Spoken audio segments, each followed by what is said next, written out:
Master Jet, ask ko lang po, yung pagtaas ba ng PhilHealth at GSIS every year din po yan?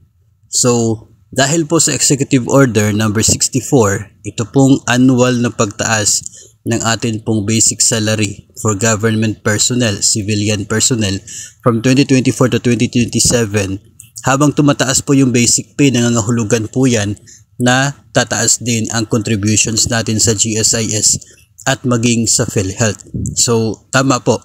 Tama na hanggang 2027, we should expect na tataas din yung deduction sa sahod natin intended for PhilHealth and GSIS.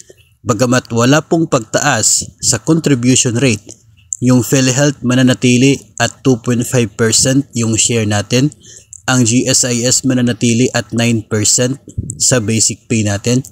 Pero dahil tumataas yung basic pay na basis ng contribution, kaya tumataas din yung deduction. For example po, sa taong 2023, ang Teacher 1 ay meron pong basic salary na 27,000. Yung 27,000 na yan, yun ang basis ng 2.5% sa PhilHealth at 9% naman sa GSIS. Pagdating ngayong 2024, dahil effective itong EO64, ang basic pay ng isang Teacher 1 na newly hired ay nasa 28,512.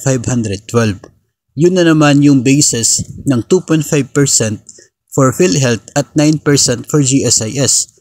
So tataas yung deduction dahil tumaas yung basic pay. Pagdating ng 2025, magiging 30,000 yung basic salary. So ibig sabihin yan, yung 30,000 na naman yung basis sa 2.5% sa PhilHealth at 9% sa GSIS.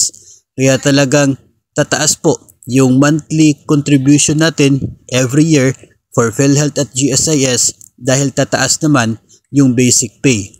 Nandun kasi o doon kasi nakabase ang contribution po natin sa basic pay. So yun po yung dapat expected natin every year na mangyayari until 2027 or as long as magkakaroon po ng pagtaas ng ating basic salary.